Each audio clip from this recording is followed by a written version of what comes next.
Tonight's story begins with a single drop of water and a single sentence that should never have been spoken. In the quiet midnight halls of a billion-dollar corporation, a powerful CEO lashes out in frustration only to discover that the janitor she dismissed isn't who she thinks he is. Not even close. What follows is a journey of dignity redemption and the kind of truth that can change the course of more than just a business deal. Stay with me, because sometimes the person the world overlooks is the one holding the key to everything. Billionaire CEO mocked the janitor in Japanese, then froze when he answered perfectly. The building breathed like a living thing, that Nightlock Global's glass tower humming with tension, its vents sighing, its lights buzzing with the insomnia of a company on the edge. Long past midnight, the upper floors no longer felt like offices, but more like a command center before a war. Phones rang with sharp metallic urgency. Keyboards rattled in frantic bursts. Someone's nervous footsteps echoed down the marble hall like a heartbeat skipping out of rhythm. And then there was the sound that cut through all of it, the staccato relentless clap of Vivian Locke's heels. Click, click, click. Every stride carried an authority polished over decades, and every breath she drew felt taut as though she'd wrapped steel wires around her ribs. Tonight mattered. Tonight was the kind of night that ended careers or made legends. If she failed to secure the historic partnership with the Sato conglomerate, the board would tighten the noose they'd quietly prepared for months. She could feel the pressure even in the recycled air. Vivian Locke, 38 billionaire CEO Storm in human form, moved through her own company like a controlled hurricane, fierce, brilliant, ruthless enough to survive. Her voice, clipped and cold, sliced through the corridor as she spoke into the phone tucked against her ear. "No, Parker, I don't want assumptions. I want guarantees. Tell legal to rewrite Section 9 and make sure the translators have the updated glossary. They will not outmaneuver us. Not tonight." An assistant nearly collided with her, mumbling an apology before scurrying off. Vivian didn't slow.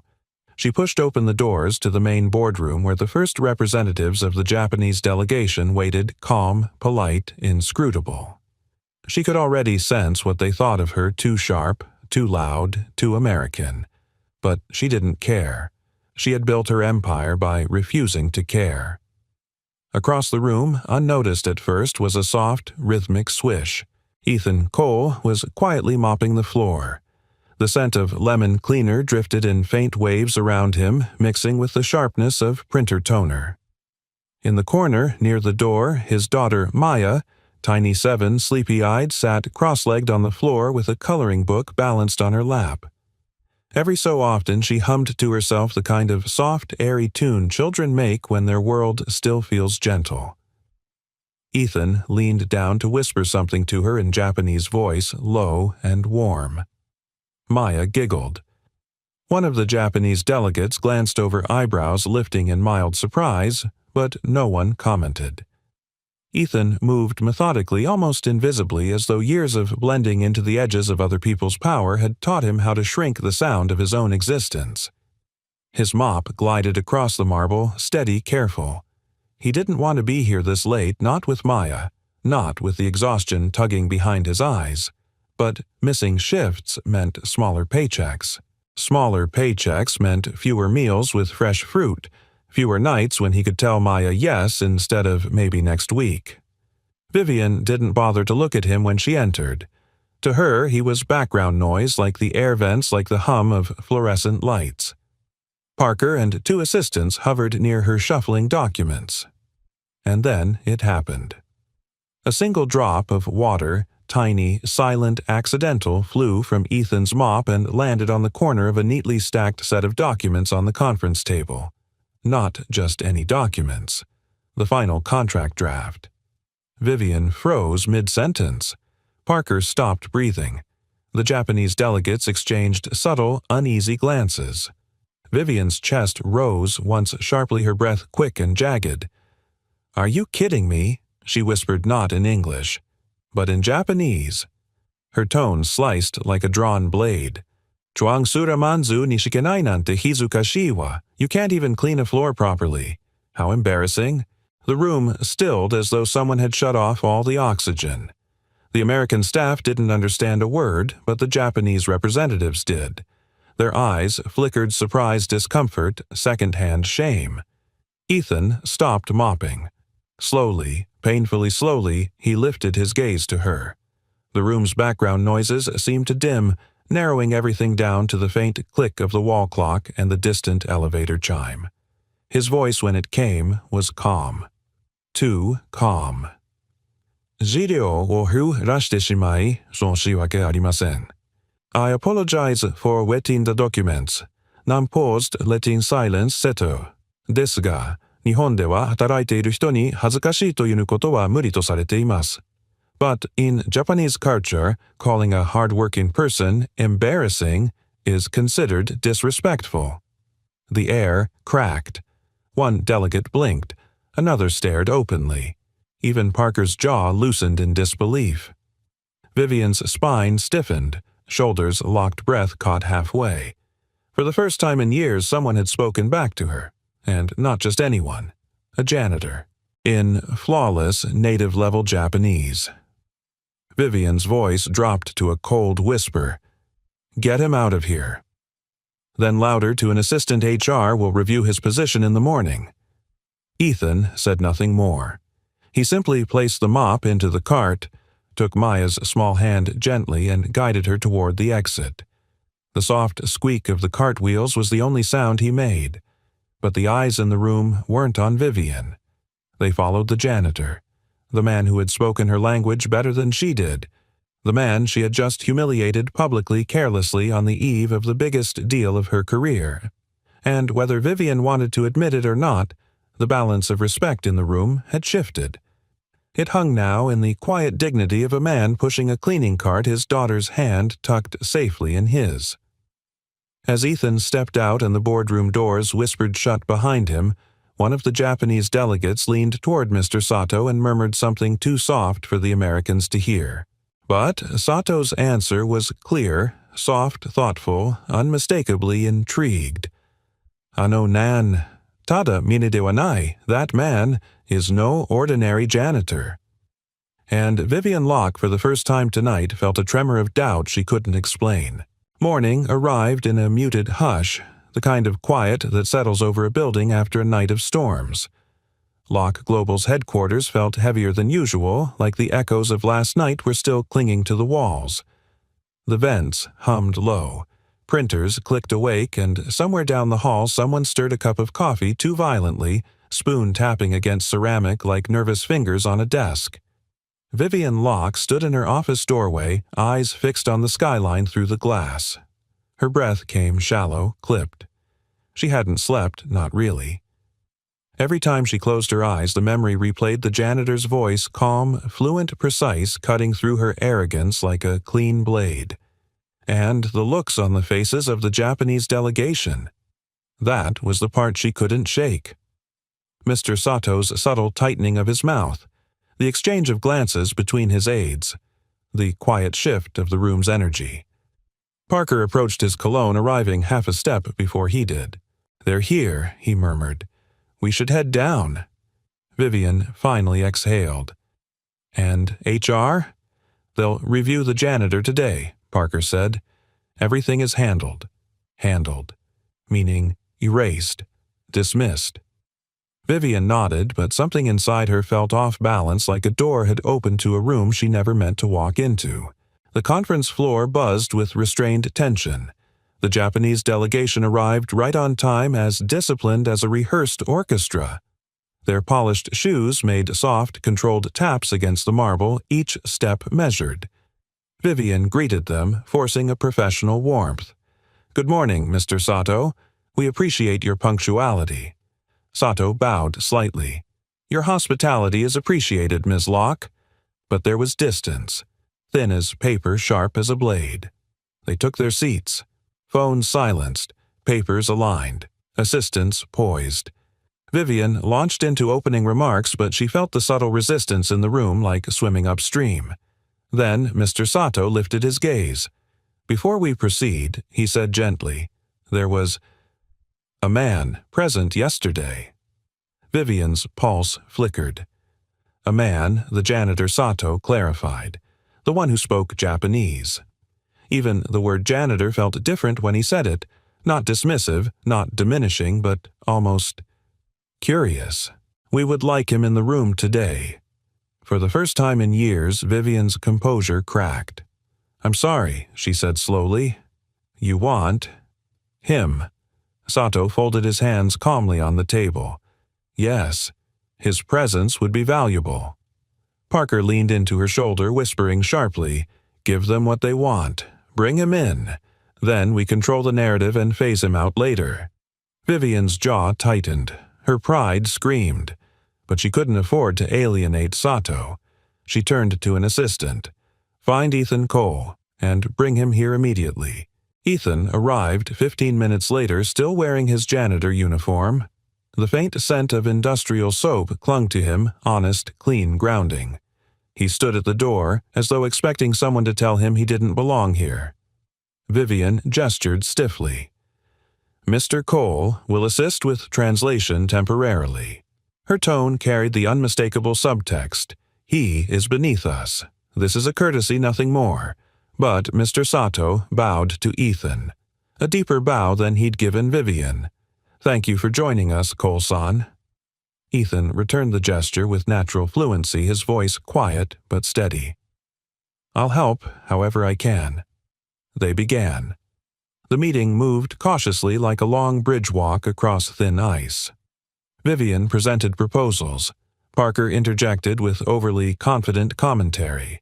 The Japanese listened with polite restraint. And Ethan translated, but not like a hired interpreter. He conveyed tone, tension, undertones, unspoken hesitations. When someone used the wrong level of formality, Ethan softened it. When someone made an accidental slight in English, Ethan reframed it in Japanese with dignity and tact. He became a filter that removed friction, smoothing the air so everyone could breathe easier. During the break, one of Sato's aides, an older man with silver hair, approached Ethan and asked his name in Japanese. Cole. Ethan Cole. The man's eyes narrowed slightly, searching memory. Cole. There was a Cole stationed at Yokosuka years ago. Ethan hesitated. His pulse thudded, once heavy. Yes, that was me. The aide exchanged a long look with Sato, quiet understanding passing between them. A whisper made its way around the room. A name remembered. A role recalled. A reputation resurfaced. Not a janitor. A former strategic military interpreter. One of the rare bilingual specialists trusted with high-level operations. Vivian noticed the shift instantly. She didn't miss much, and this was impossible to miss. The facade she carefully maintained began to crack not outwardly but inside beneath the polished armor she wore to survive. The Japanese treated Ethan not as staff, not as background, but as an equal. And suddenly, Vivian felt uncomfortably aware of the words she'd thrown at him the night before. When the break ended, the Americans reassembled. Parker's smile was taut, uncomfortable. Let's pick up from where we left. Before he could finish, Mr. Sato turned to Ethan and spoke in a lower, more intimate register of Japanese. A test, a probing. Ethan answered without hesitation, matching dialect nuance and formality perfectly. The room shifted again, subtle awe, tipping like a scale. Sato nodded slowly and said almost to himself, Ren ha, guo xiao hika sareru koto ga aru na. Sometimes, people are underestimated. Ethan lowered his eyes, acknowledging the words without claiming them. But Vivian felt them hit her like a quiet punch to the chest. Because the truth was suddenly painfully clear, she had misread him, misjudged him, dismissed him, and the consequences were unfolding right in front of her.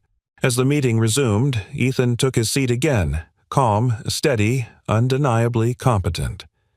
And for the first time, Vivian didn't see a janitor sitting across the table. She saw a threat.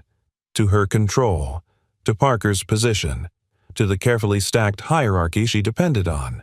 What she didn't know yet, what she couldn't even imagine, was that Ethan Cole wasn't just a threat to her power.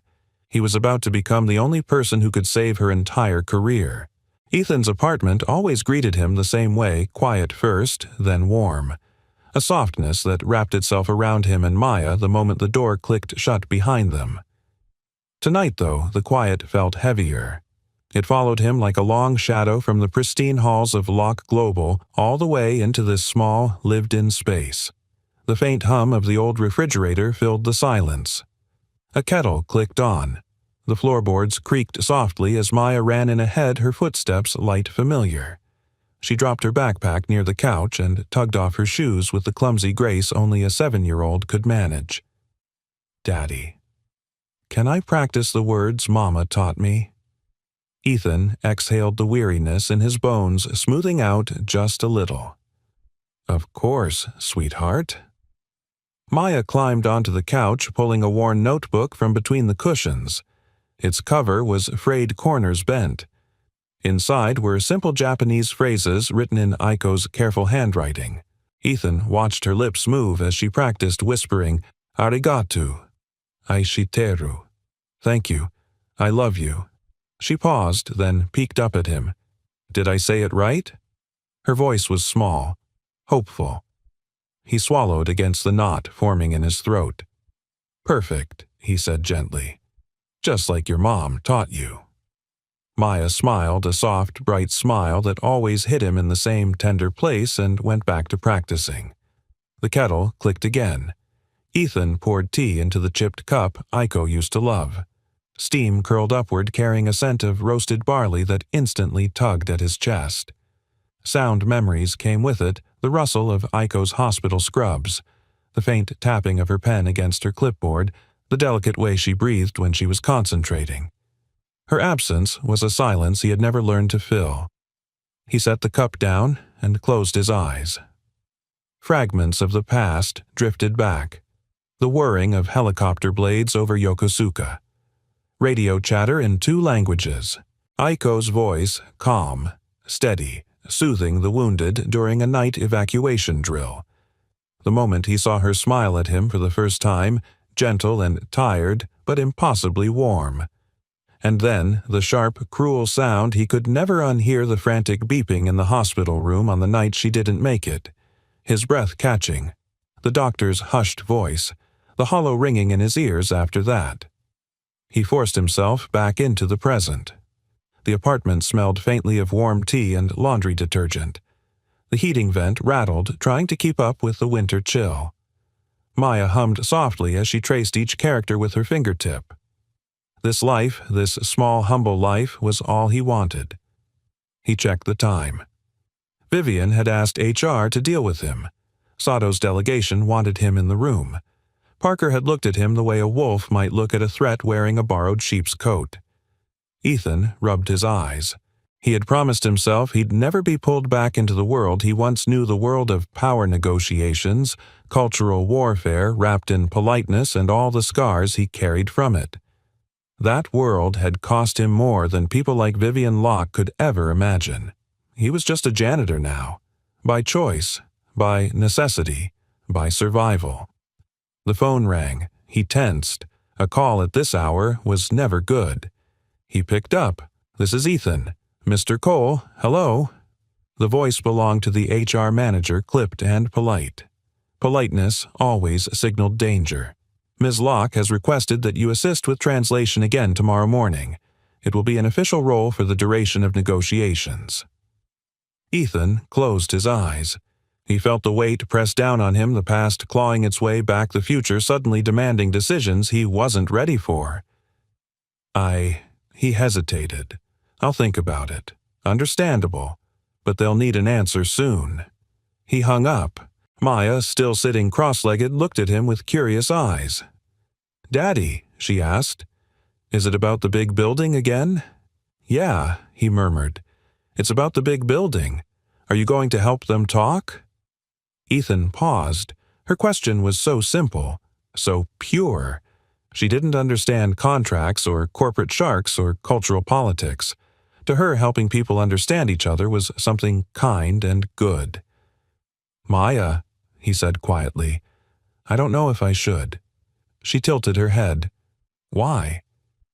He knelt down in front of her, because sometimes helping means going back to places in your heart that hurt. She considered this little brows pulling together.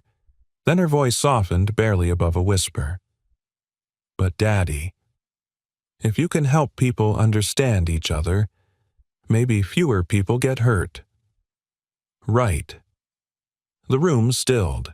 He felt something shift, not loud, not sudden, but real. A tiny flicker in the dark, a reminder that the world didn't have to be only pain and loss and regret. Maybe. He still had something to offer. He stood up slowly. Maybe you're right. Maya beamed and went back to her notebook, humming again. The sweetness of her voice tugged at something deep inside him. Ethan walked toward the small table by the window. There, beneath a simple framed photo of Aiko smiling shyly in her nurse's uniform, he placed his teacup. He stared at the picture at the woman who had taught him humility, patience, and the beauty of two cultures meeting halfway. He spoke softly, just a whisper meant only for her memory. "I'll try again," he murmured. "But this time, I'll do it differently." A quiet resolve settled into his bones. Not confidence, not ambition, just truth, the kind that sits gently on a person when they stop running from themselves. He dialed HR back. "This is Ethan Cole," he said. "I'll be there in the morning." He hung up, feeling the apartment breathe around him, warm, steady, alive. As Ethan tucked Maya into bed and switched off the light, a soft hum of the city drifted through the window. His mind was quiet, until a sudden, uninvited thought pressed in. If he returned to that boardroom, he wasn't just stepping back into negotiations. He was stepping back into the past he'd spent years trying to outrun, and something told him the past wasn't done with him yet. The next morning arrived with a crisp, metallic stillness. Lock Global's upper floors were already pulsing with activity, but beneath the noise was something quieter, an undercurrent of tension threading its way through the glass-walled corridors. Vivian Locke felt it the moment she stepped out of the executive elevator. Her heels clicked sharply across the polished floor, echoing off steel and glass. The building felt cold, even though the heating vents whispered warm air. People straightened when she passed. Assistants held their breath. She carried herself like someone carved from determination, yet internally, her pulse had a tremor she didn't dare acknowledge. Today mattered even more than yesterday, and she felt the weight tightening. She pushed into the boardroom where the chairman of the board and two senior members were speaking in low, serious tones. Their voices dropped to silence when they saw her. "Vivian," the chairman said, "we need this deal secured cleanly. No missteps. No surprises."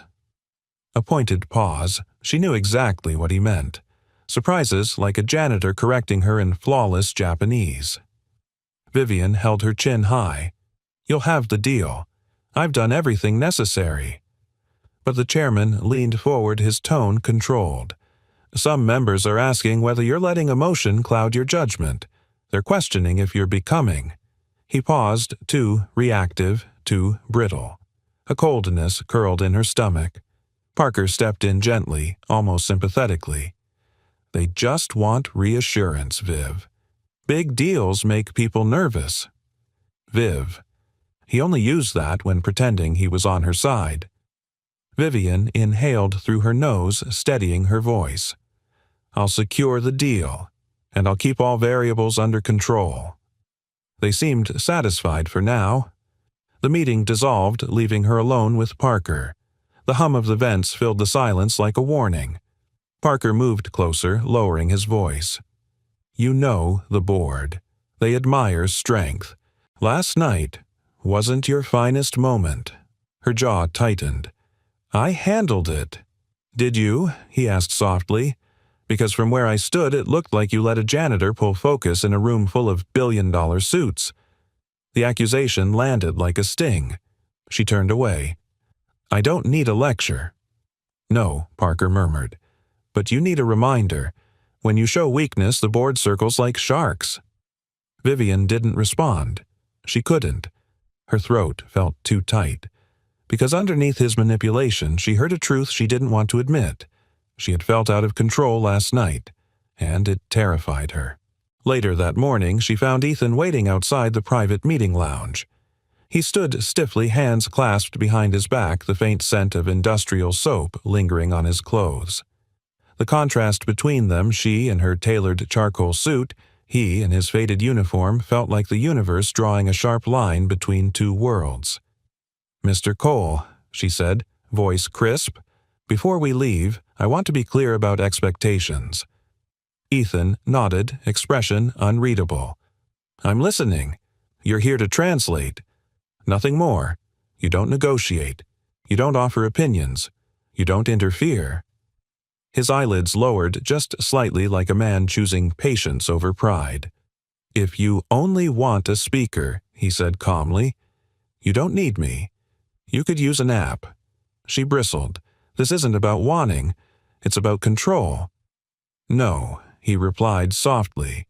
"It's about understanding. If you want to know what they're really saying, the things they won't put in words, you'll need to hear some things that may not flatter you." His tone wasn't confrontational. It wasn't insolent. It was honest, which somehow made it feel sharper. Vivian exhaled slowly, fighting the instinct to snap back. Why did he unsettle her like this? "Just do your job," she finally said. Ethan held her gaze for a moment longer, long enough for her to feel something shift at the edge of her understanding. Then he nodded. "Yes, ma'am." But the quiet dignity in his voice made her feel like she was the one being examined. They boarded the company jet shortly afterward. The engines hummed deep and steady beneath the cabin floor, a low vibration against the soles of her shoes. Vivian took a seat opposite Ethan, closer than she liked, farther than comfort. As the wheels lifted and the city shrank beneath them, the silence between them grew thick. The air carried the faint scent of leather seats and jet fuel, but beneath that was something heavier, unspoken tension. Ethan stared out the window, the hum of the engines masking whatever thoughts churned through him. Vivian watched him for a moment, his posture straight, hands resting calmly, a man who looked like he had lived 10 different lives before choosing silence. She didn't understand him. She wasn't sure she wanted to. But Maya's little voice from the day before floated through his memory. If you can help people understand each other, maybe fewer people get hurt. And Vivian's own childhood memory drifted through hers. Her mother's tired posture after night shifts. The sound of people talking over her, not to her. The sting of being invisible, less than. It hit her unpleasantly. She had used those same tones on Ethan. The jet glided above clouds, smooth and steady, but inside the cabin everything felt fragile, like glass on the verge of cracking. Neither of them said another word until Tokyo appeared below a shimmering maze of lights and life. As the jet descended into the neon hum of Tokyo, Vivian caught Ethan's reflection in the window. He looked calm, but his eyes held shadows she couldn't decipher, shadows that made her suddenly, inexplicably aware that he was more than she understood. She closed her eyes as the landing gear extended, steel groaning beneath them. A single thought pressed into her mind, uninvited and unwelcome. If he wanted to. Ethan Cole could change everything, and she had no idea yet whether that terrified her or rescued her. Tokyo greeted them not with silence but with a living, breathing symphony. The moment Ethan stepped out of the airport, he felt its sound layering over sound, train announcements echoing faintly in the distance, the low hum of taxis weaving through traffic, the soft rustle of winter coats brushing against one another. Even the air carried memory. A hint of roasted chestnuts from a nearby stand. A faint whiff of sea wind carried inland. He hadn't realized how deeply he'd missed these scents until now. Vivian stepped beside him, her heels clicking lightly against the pavement. She scanned the glowing skyline, tall buildings shimmering under neon lights like polished steel. But, unlike Ethan, she wasn't taking in the nostalgia or warmth, she was measuring the city like a battlefield. "Stay close," she said briskly. "We have a long evening." Ethan simply nodded. He didn't trust his voice yet, not here. not with Tokyo's breath against his skin. They headed first to drop off their luggage. As the company car pulled away from the hotel, Ethan asked the driver to take a brief detour. Vivian frowned. "We're on a schedule," she reminded him. "I won't be long," Ethan replied softly. "There's something I need to do." Maya in the back seat between them perked up. "Where are we going, Daddy?" He gave her a gentle smile. "Just somewhere important." Vivian didn't argue again. Something in Ethan's tone, quiet-rooted, too honest to challenge, made her fold her arms and look away instead. The car eventually stopped at a small traditional shrine tucked between modern buildings, the kind of place tourists rarely noticed. Wind chimes sang softly in the cold air, their delicate metal knocking lightly with each passing breeze. Ethan stepped out, lifting Maya onto his hip. The stone path beneath his feet felt achingly familiar. He approached the offering box, bowed his head, and closed his eyes. Vivian watched from afar, standing near the car. She didn't step closer. She didn't interrupt. But she listened to the rustle of bamboo leaves overhead, to Maya whispering a few Japanese words she'd learned to Ethan's quiet breathing. She wasn't sure what she expected of him, but she didn't expect her chest to tighten. Was she... From here, Vivian asked when Ethan returned. He nodded once. "Aiko loved this place. We used to come here on days when everything felt too heavy." Vivian didn't respond, but for the first time she looked at him not as an employee, not as a janitor, not as a tool, but as a man standing on sacred ground holding memories she couldn't touch. Later that afternoon, after leaving Maya with a trusted family friend, they headed into the heart of Tokyo for the first major meeting. The conference room overlooked a busy intersection, where waves of footsteps marched in rhythmic patterns. The muffled sounds below rose upward, crosswalk beeps, distant conversations, the occasional train rattle. Inside, the atmosphere was all business. The Japanese delegation entered quietly, bowing with practiced elegance. Vivian straightened in her seat, pushing all vulnerability out of her posture. Ethan sat beside her shoulders, steady breath, even eyes sharp. The discussion began. Parker jumped in quickly, attempting to dominate the room with confidently delivered explanations. But it became clear, painfully clear, that his words were rubbing the delegation the wrong way.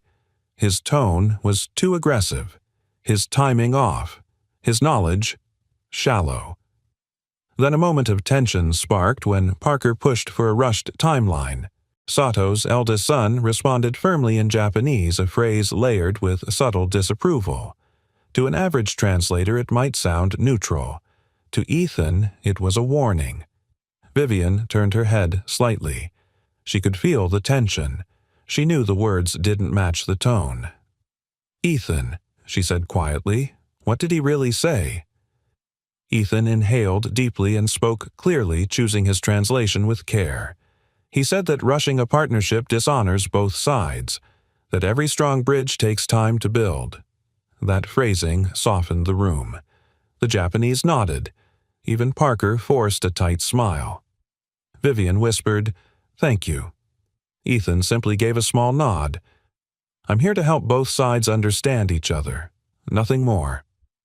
But that wasn't true, not anymore, because Vivian was beginning to understand something about herself through him. She had built entire empires through strategy and sheer force of will. Yet this man, this quiet, steady man, was building trust with nothing but patience and truth. And that frightened her in ways she wasn't ready to name. After hours of negotiation, the delegation broke for the night. Vivian stepped out onto the hotel balcony to breathe. The city below shimmered under thousands of lights. The air carried a low hum of nightlife, distant laughter, the hum of vending machines, even the soft clack of a pedestrian's shoes across a crosswalk. Ethan stood at the far end of the balcony, hands tucked into his coat pockets, staring out over the skyline. His posture was calm, but his breath, slow, heavy, told a different story. She approached slowly, hearing the faint rattle of a passing train below. "You did well today," she said softly. He didn't look at her. "I did what was necessary." "Is this Hard for you?" she asked. This time he did look at her, and his voice when he spoke was barely above a whisper. "Every corner of this city holds a memory. Some beautiful, some unbearable." Vivian felt something twist deep inside her chest. "I'm sorry," she murmured, and she meant it in more ways than one. He nodded once, not trusting his voice. For a moment, they simply stood there, two people from different worlds connected only by silence and distant memories carried on Tokyo's cold wind. As Vivian turned to head back inside, she caught Ethan still looking out over the city, his eyes shadowed. She felt the unmistakable sense that he wasn't just seeing Tokyo. He was seeing the ghost of a life he'd tried desperately to bury. And as the muted sound of footsteps echoed down the balcony behind her, Vivian realized she wanted to know what haunted him. And she wasn't sure if she had the right to ask. The next 3 days unfolded like a tightening rope. Each meeting, each translation, each quiet exchange feeding into a tension Vivian could feel beneath her skin. Tokyo's winter air carried a sharp bite, but inside the conference rooms the warmth came from friction rather than heat. The stakes were rising, and the cracks through hairline were beginning to appear. From his seat at the negotiation table, Ethan sensed it first. He caught it in subtle pauses in the careful hesitations behind the Japanese delegate's words, in the faint discord between what was spoken and what was meant. It was never obvious, just the slightest shift in tone. But to a man trained in the nuance of cross-cultural diplomacy, it rang like a warning bell. A phrase about preferred contractors coming from the Japanese side. A note about trusting loyal partners. But when interpreted into English by the corporate translation team, it emerged diluted, almost innocent. Ethan's eyebrows tightened as he jotted a small mark in his notebook. A quiet notation only he could decode. Beside him, Parker leaned in to whisper to Vivian, "This is good for us. It means we're gaining footing." Ethan didn't look over, but he heard the whisper. And something about it chilled him, because he knew what those Japanese phrases truly implied, and it wasn't footing. It was a hidden pipeline, a backdoor deal, the kind of thing people built careers or lost them over. But Parker looked too pleased, too protective of those clauses. That alone made Ethan wary. One evening, after a particularly tense negotiation, the delegation extended an invitation for a formal dinner, not extravagant, but intimate. It was a chance to breathe, to rebuild rapport outside the rigid walls of boardrooms. Dinner was held at an understated restaurant tucked behind lantern-lit alleyways. Warmth wrapped around them as they entered, soft murmurs, the faint aroma of simmering broth, the rustle of sliding doors. During the meal, Ethan kept pace effortlessly. He translated with the same gentle precision he always used, restoring harmony when conversation risked veering into offense, amplifying sincerity when gratitude needed to be felt. Vivian watched him more than she intended to. There was something disarming about the way he moved through these conversations, not dominating, not shrinking, just present, and utterly indispensable. But as the night deepened, Ethan's instincts sharpened again. Across the room, just past the edge of the restaurant's warm glow, he spotted someone he recognized, a junior translator from the contracting firm hired by Parker. The man wasn't working tonight, yet here he was speaking in hushed tones with a representative from one of the Japanese subcontractors. A small white envelope exchanged hands. The interaction was quick, too quick. Ethan's breath tightened. He wasn't the only one who saw it. One of Sato's sons noticed as well. His eyes flickered once toward Ethan, questioning, acknowledging, and then returned to his drink. Ethan kept his face composed. He didn't draw attention, but inside an old military instinct flared awake. Someone was manipulating the translation.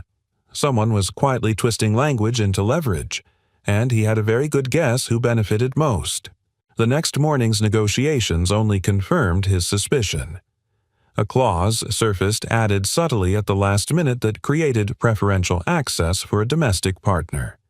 The wording was vague. Too vague. The Japanese phrasing suggested potential for corruption. The English phrasing made it seem benign. Yet every time the subject came close to being examined, Parker redirected the discussion. Distracted, smoothed it over, always with a smile. Vivian frowned once, but said nothing.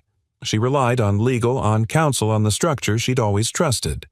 Ethan recognized the pattern all too well. He'd seen it overseas. He'd watched deals fracture under the weight of phrases people didn't bother to interpret deeply. He quietly marked another note. A storm was forming. Vivian approached Ethan after the meeting, her heels tapping sharply across the corridor marble. Her voice was low-clipped. "I need your take on something." She paused, searching his eyes. "That clause today. Did it sound off to you?" He held her gaze. "Yes." Her pulse ticked faster. "Why didn't you say anything because you told me not to interfere?" he said calmly. "Just to translate." Her breath hitched barely, but enough for guilt to slip in. I didn't mean you should ignore something harmful." "You weren't ready to hear it," he replied softly. She felt that, like a quiet truth pressing against a deep bruise. Parker approached before she could respond. His smile was tight, his voice smoother than oil on glass. "Vivian, we need to talk about tomorrow's agenda, and we need to talk about coal." Ethan stiffened, but Vivian said nothing yet. Her silence was heavy, uncertain, vulnerable. Parker seized it. "Viv, you're putting too much trust into someone whose background is unstable." Ethan's jaw clenched. Vivian's eyes narrowed. "What does that mean, Parker?" "You know exactly what it means," he said quietly. "He has a military record, PTSD, episodes. There were incidents." Vivian's heart jolted. She hated herself for the flicker of doubt she felt. Parker continued, voice dripping with false concern. "If he breaks down during negotiations, if he loses control, are you willing to risk your entire career on a janitor's emotional stability?" The words landed with precision. Cruel, targeted. Ethan felt old wounds reopen. Memories he'd buried under years of effort. Memories of nights trembling alone, of empty hospital rooms, of a grief so heavy it nearly crushed him. He didn't flinch visibly, but the tremor in his hand betrayed him. Vivian saw it. She didn't know the story behind it. She didn't know the pain he carried, but she knew Parker had struck somewhere real. That night in his hotel room, Ethan sat alone at the small desk, the low hum of the city buzzing through double-paned glass. He revisited the notes he'd taken, phrases, circled arrows connecting concepts, moments that hadn't sat right. His hand shook again when he reached a specific line, a Japanese idiom used earlier in the day, one that Aiko once used, one tied to the night he lost her. The sound of a passing train rattled the room lightly. He flinched without meaning to. Old trauma awakened by language. He closed his eyes and exhaled shakily. As Ethan lowered the notebook, the tremor in his hand worsened.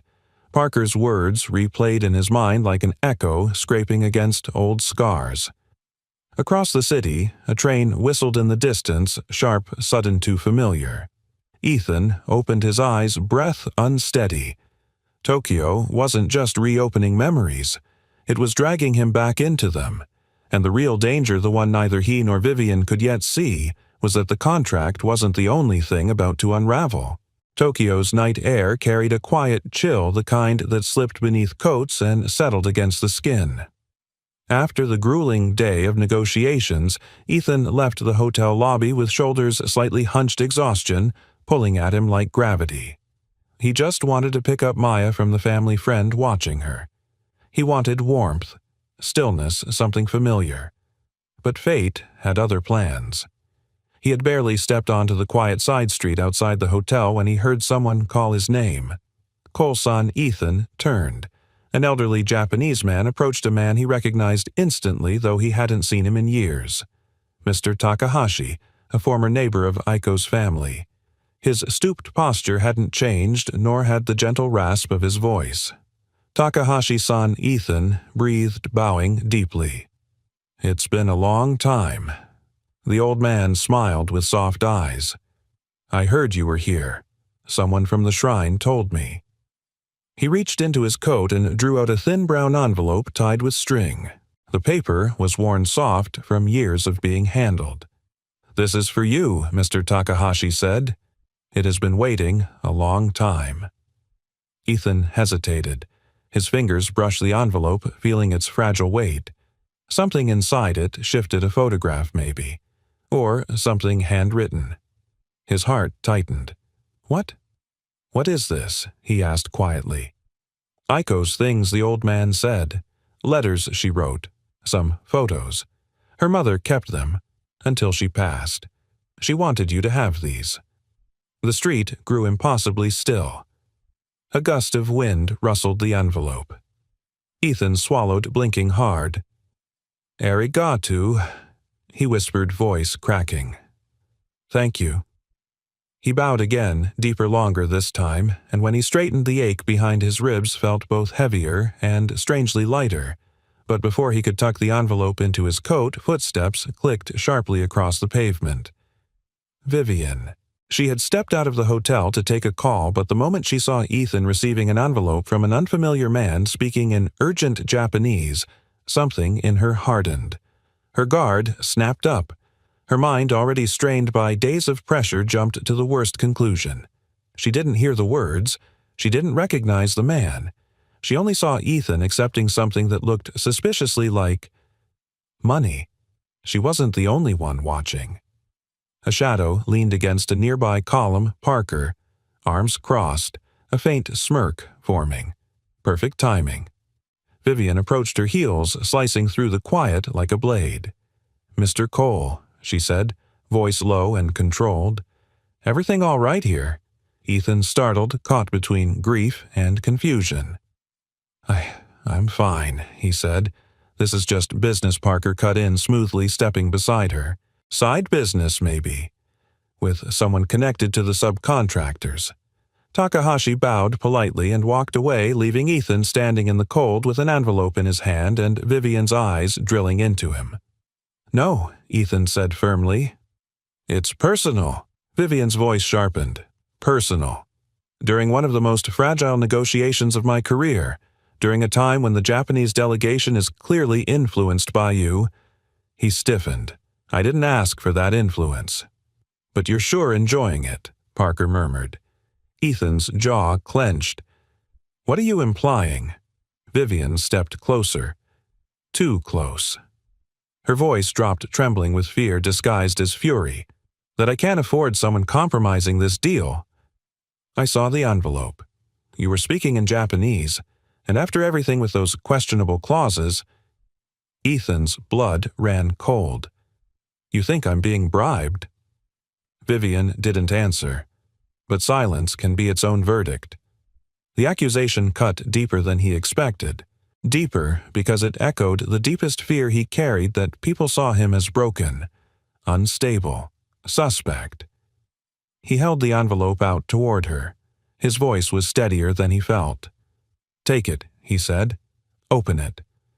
Vivian didn't move. Its photos of my wife Ethan continued softly. Letters she wrote before she died. Her family kept them. I didn't know they existed. Vivian flinched barely, but enough. Parker stepped back, taken off guard. He hadn't expected Ethan to say wife. He hadn't expected this to hurt. Ethan closed his hand around the envelope again, chest rising and falling with a quiet tremor. You don't trust me, he said. That's fine. But don't you dare question my integrity when you don't even know who I am. Vivian's breath hitched. Ethan, He shook his head. No, I'm done explaining myself. Pain, raw and unfiltered, flashed through his eyes before he turned away. He walked toward the train station, leaving Vivian standing beneath the cold glow of a street lamp and Parker practically glistening with satisfaction. Ethan picked up Maya and headed back to their temporary apartment. Rain had begun to fall, soft, misty, steady.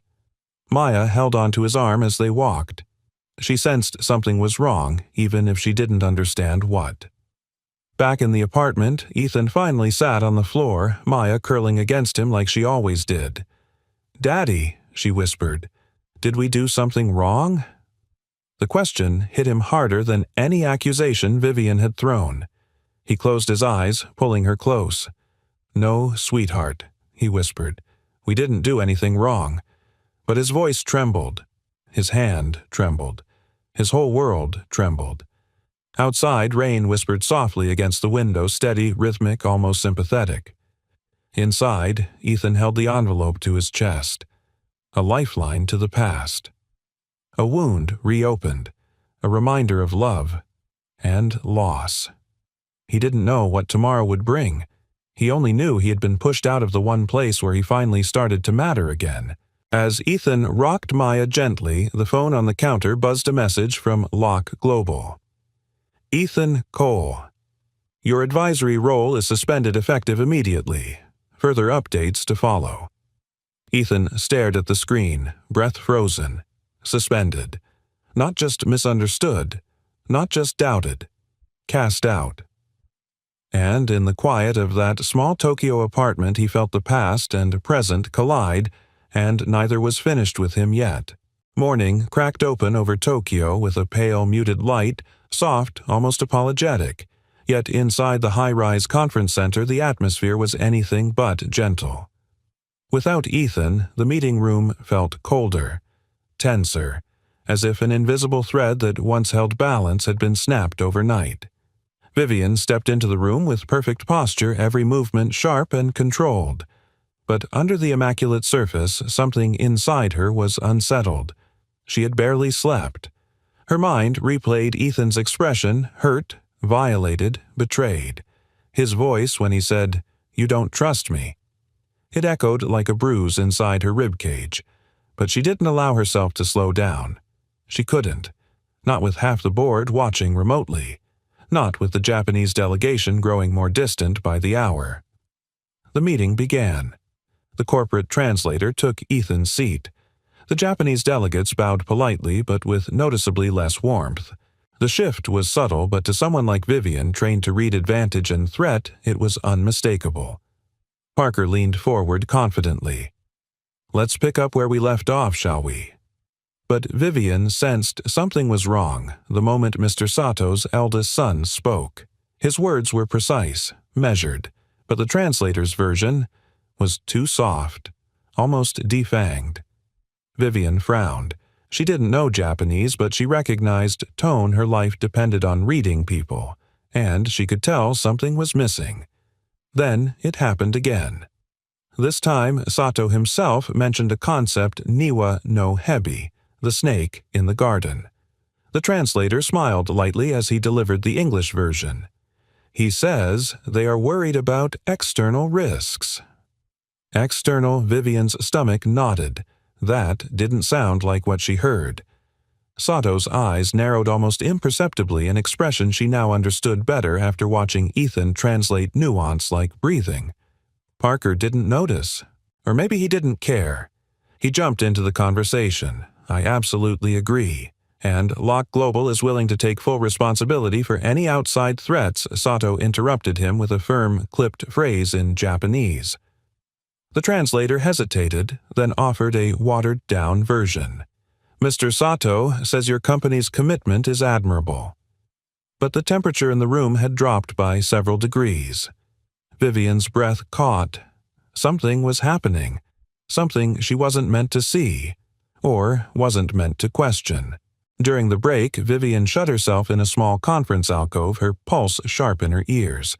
She pulled up internal documents on her tablet, opening translation drafts, email threads, version histories, and that was when the first red flag appeared. A clause, simple, seemingly harmless, tagged as a minor edit. Added at 1:47 a.m. by the third-party translator Parker insisted on hiring. A clause tied directly to preferred contractor benefits. Vivian's breath grew shallow. She kept digging. Another clause added to the English version but absent in the Japanese template. A subtle nudge in liability distribution. A shift in what appeared to be risk but was actually opportunity for someone on the American side. Her scrolling slowed when she found an email thread between Parker and the translation firm. Words jumped off the screen. "We need this to ease through. If this makes it past their legal team, bonuses will be arranged. Don't overdo it. Keep it subtle. They'll never notice." Vivian felt her entire body go cold. She wasn't reading speculation. She wasn't reading nuance. She was reading betrayal against the Japanese, against her company, against her. And worst of all, she had chased away the one person who could have warned her.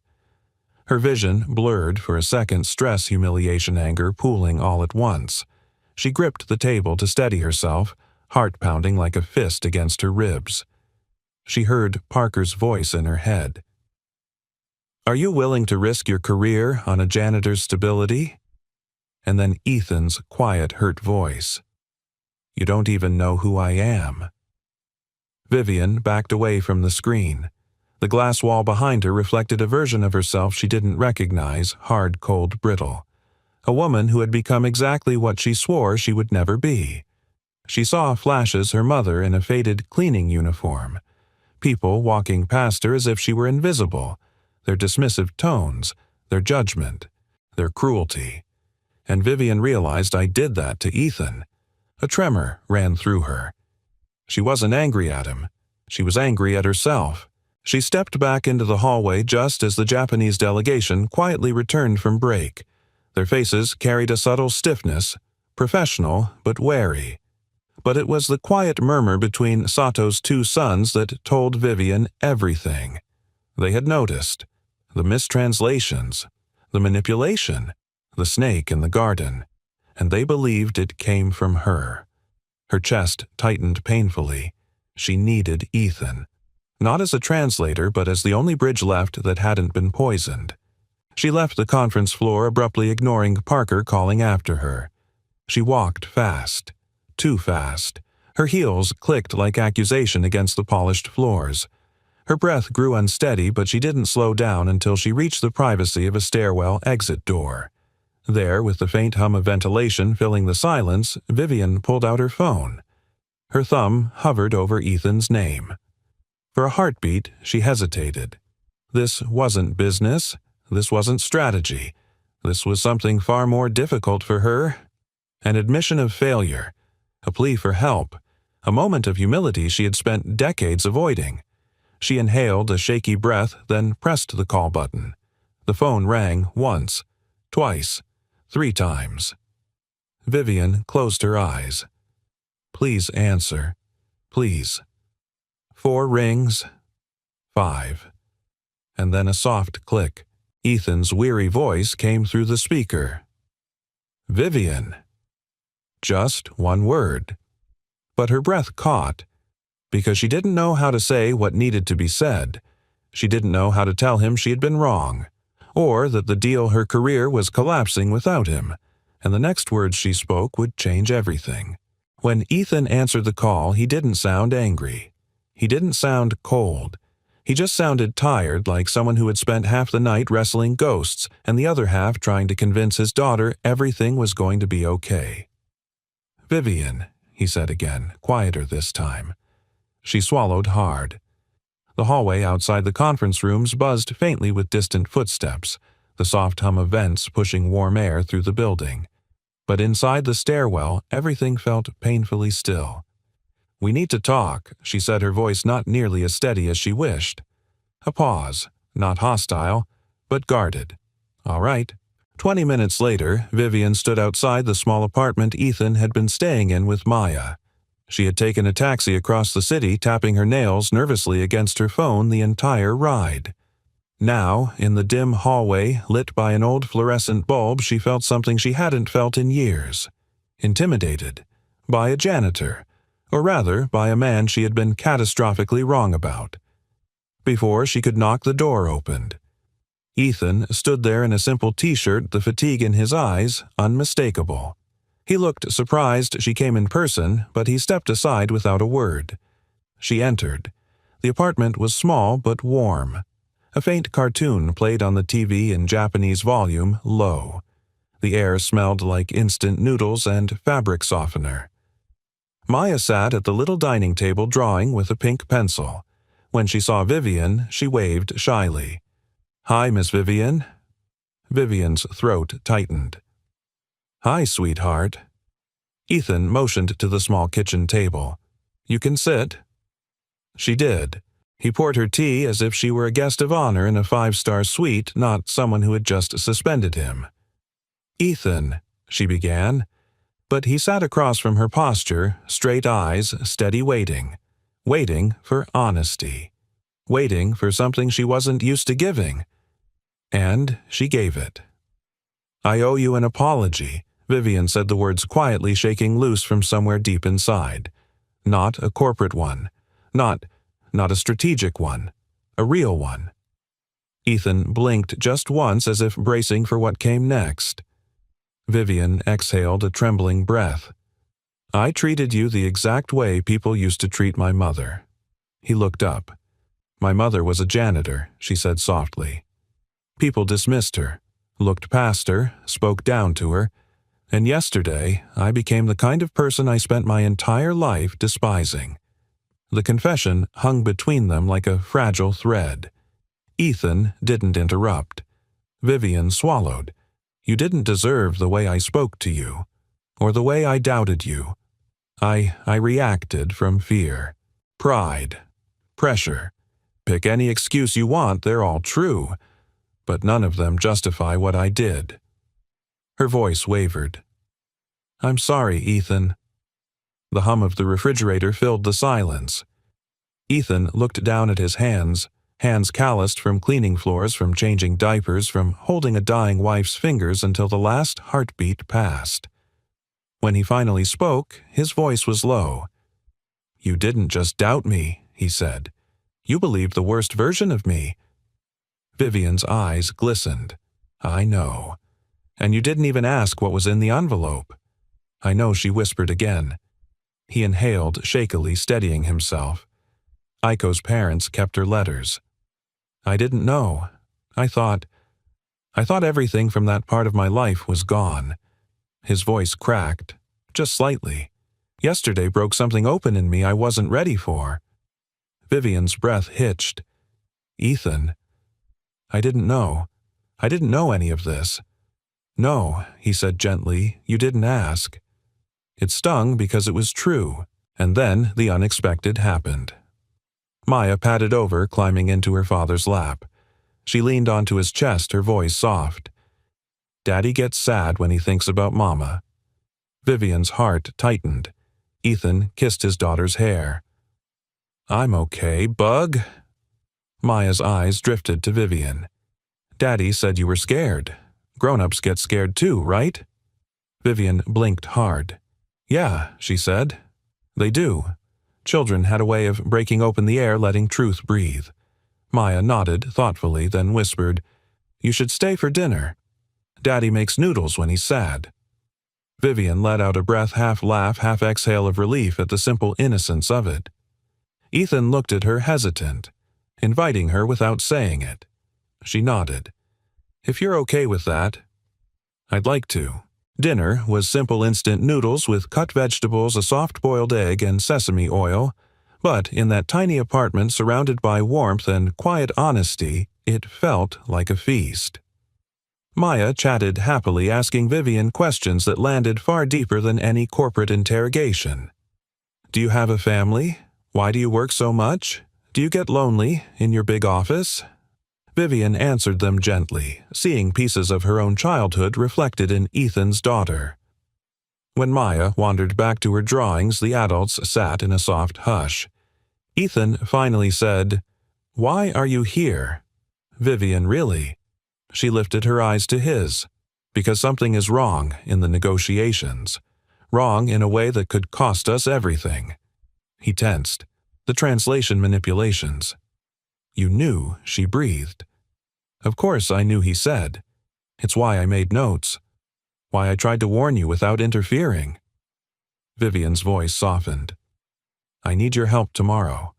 Not as a translator, not as an employee, as someone who understands them and understands truth."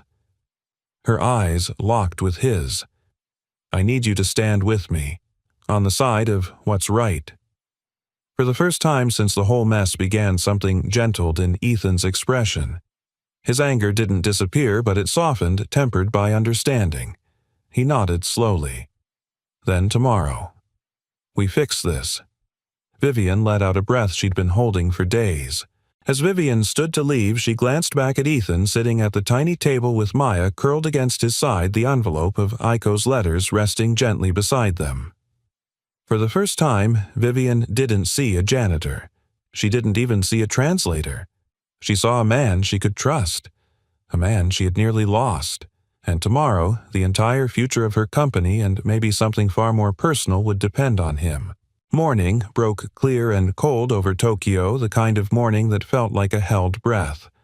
The city stirred beneath a pale sky, trains humming awake, storefront shutters clattering open one by one. But inside the highest conference floor of the Sato offices, the air held a different kind of tension, sharp waiting electric. Vivian arrived first. Her heels clicked a slow, deliberate rhythm across the polished floor. Today, every step she took felt heavier, not from pressure, but from resolve. She had spent too many years carrying armor built from arrogance and fear. Today, she wore something else. A willingness to be wrong. A willingness to listen. A willingness to stand beside the one man who had earned her trust. She glanced at the empty seat beside hers, the one Ethan had occupied before everything fell apart. She didn't let herself hope too much. But when the doors opened and Ethan stepped inside, the entire room shifted. He wore a simple dark jacket, the kind you could easily overlook on any other man. But today, he carried himself with a quiet authority that belonged to someone who had spent a lifetime navigating two worlds with grace. Someone who had nothing to prove and therefore needed no armor. A faint murmur rippled through the Japanese delegation. Recognition. Respect. Vivian stood. "Good morning, everyone." She lifted her chin. "Before we begin, I'd like to properly reintroduce someone." All eyes turned to Ethan. "This is Ethan Cole," she said, voice steady. "My cultural and strategic advisor." A soft inhale echoed across the table as she continued. "On matters of language and culture, his voice is my voice." The translator stiffened. Parker's expression hardened into something close to a snarl. But Sato smiled, subtle approving. Ethan bowed gently. "I'll help however I can." With roles established, the meeting resumed. The first hour passed in guarded politeness. Numbers discussed, projections reviewed, a dance of words and intentions. But the turning point came in the second hour when the topic inevitably returned to the clause Ethan had quietly flagged days earlier. The translator began smoothly. "They are asking whether Locke Global will confirm the preferred contractor arrangement," but Ethan gently raised a hand. "Excuse me," he said softly. "That's not what was said." The translator froze. Sato's eldest son leaned forward, intrigued. Vivian nodded.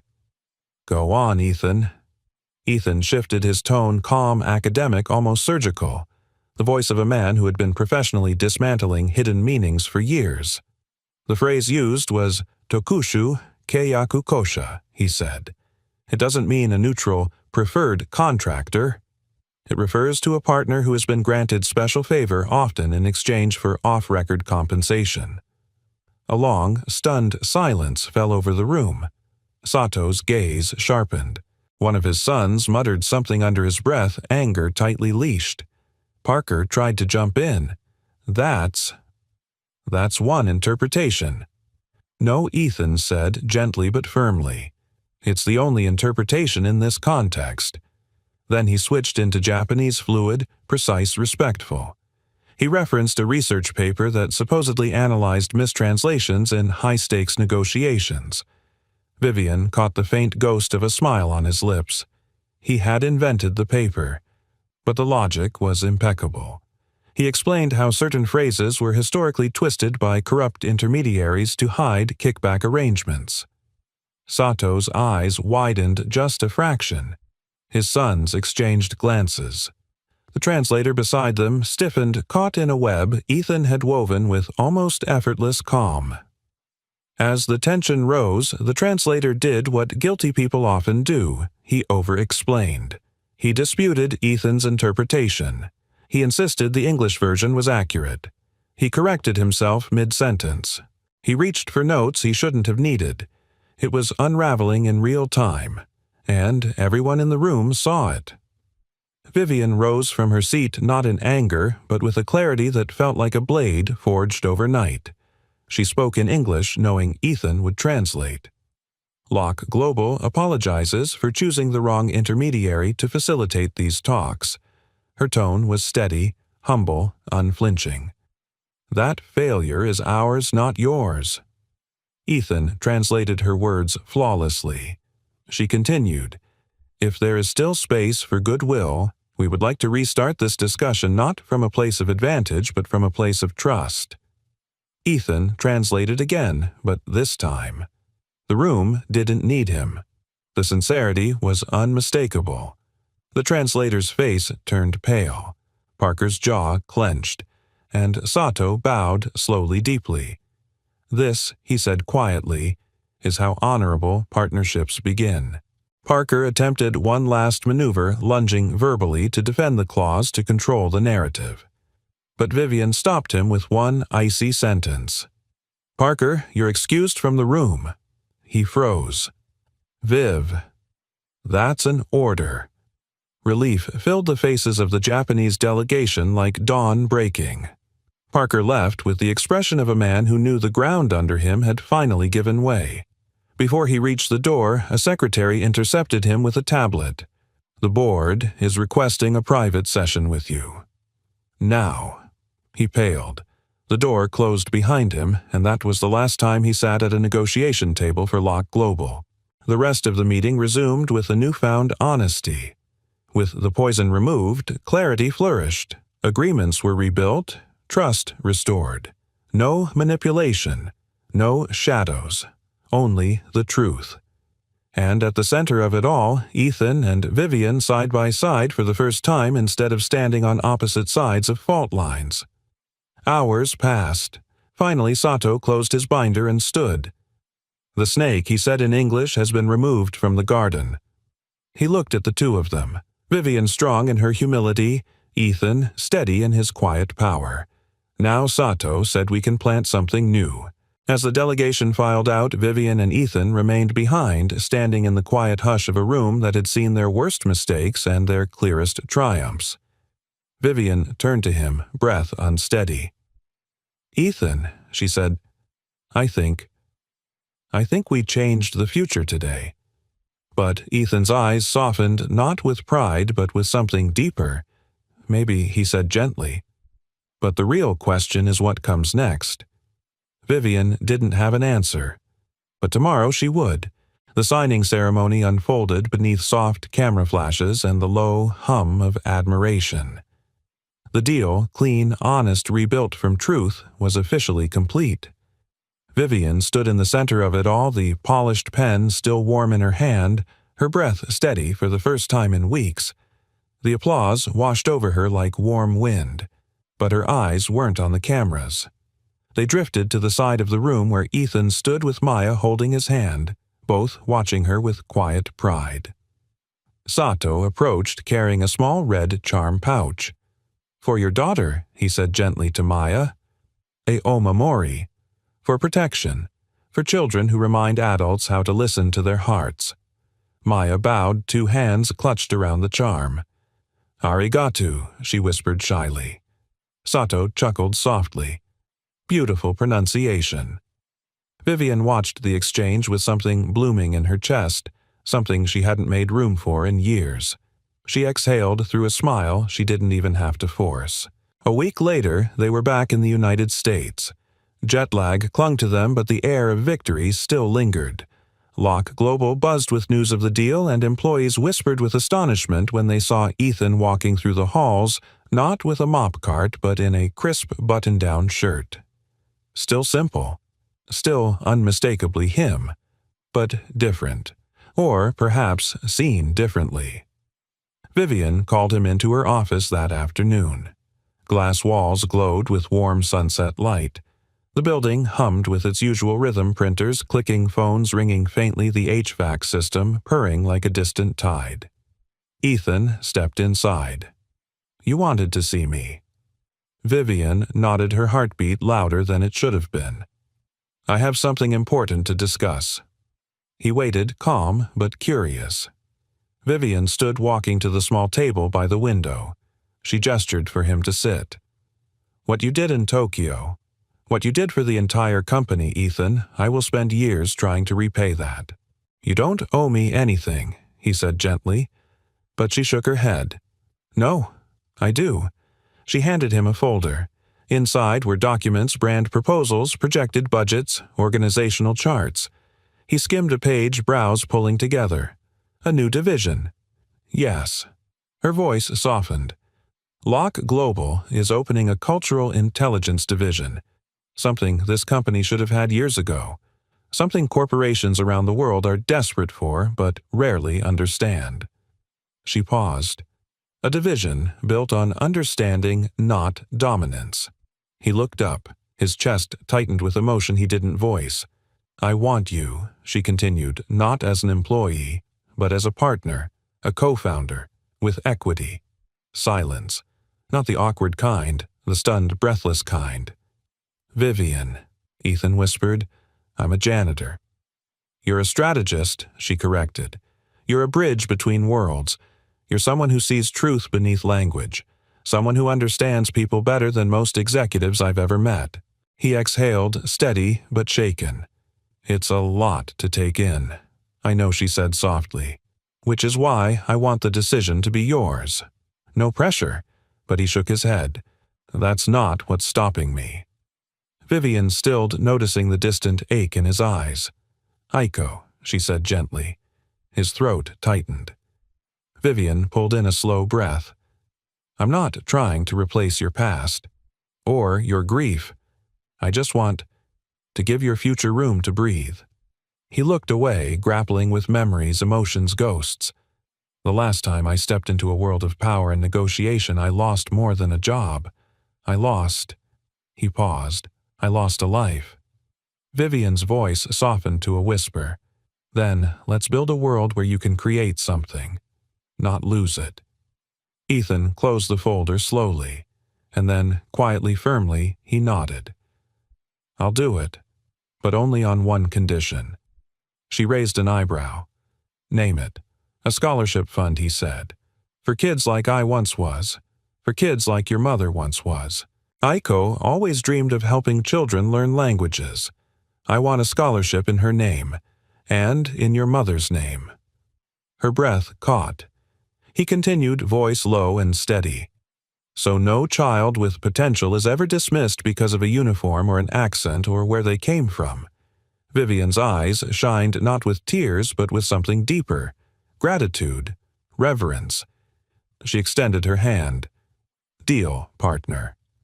Ethan took it, and something warm, grounding, unmistakably right settled between them. Years later. The auditorium was filled with the rustle of programs and the soft buzz of families chatting. A bright banner hung above the stage. The Aiko Locke Scholarship. Program. Graduation. Ceremony. Maya, now older, taller, her voice stronger, stepped up to the podium. The audience quieted as she adjusted the microphone. She spoke first in English, then in Japanese. Her voice, steady, proud, resonant across two worlds. "My father once cleaned floors in a building where no one knew his name," she said. "A woman once ran that building with so much armor she forgot what her own heart sounded like." The crowd chuckled softly, and life brought them together through misunderstanding, truth, and a whole lot of healing. Today, I stand here because two people chose to build something better together. Vivian watched from the third row, her hand loosely resting atop Ethan's. She glanced sideways at him. He wasn't dressed like a janitor anymore. He wasn't dressed like an executive either. He simply looked like a man at peace. Maya continued, her voice glowing with sincerity. "This program exists to honor two women, one who gave my father a home in her language, and one who taught Ms. Locke dignity even in silence. A hush felt touched and reverent. And this program exists because two people learned the most important language there is, Maya said, smiling warmly. The language of respect, the language of second chances, the language of love. The audience erupted in applause. Vivian leaned closer, whispering, "She gets that eloquence from you." Ethan chuckled. "Not a chance. That's all her." Their hands intertwined. Not dramatically, not loudly, just enough. Two lives once fractured, now steady. Two hearts once guarded, now open. Two worlds once divided, now one. In a world obsessed with titles and surfaces, may we never forget the quiet power of seeing each other clearly. May we remember that every language spoken or silent has meaning, and that sometimes love begins the moment we choose to understand instead of judge. The story settles gently in the listener's chest, warm, whole, healing. Before we close today's story, I want to leave you with this. Sometimes the most powerful transformations begin in the quietest moments when someone chooses respect over pride, understanding over assumptions, and compassion over fear. Ethan and Vivian's journey reminds us that every person we meet carries a history we cannot see. And it reminds us that dignity doesn't come from titles or money or power, but from how we treat one another when no one is watching. If you've ever lived through a moment like this, a misunderstanding that became a turning point, a second chance that changed your life, or a person who saw your worth when others didn't, I would love to hear your story. This channel is a home for healing stories, for second chances, for the quiet heroes we pass every day without noticing. So share your experience in the comments. Tell us what this story meant to you. And let me know where in the world are you listening from tonight. If you enjoyed this audio drama, make sure to subscribe, like the video, and tap the notification bell so you never miss the next story. Your support helps us bring more inspiring tales to life. Thank you truly for spending your time with me today. Thank you for listening with your heart. And thank you for being part of this community. Until the next story, take care of yourself and take care of each other.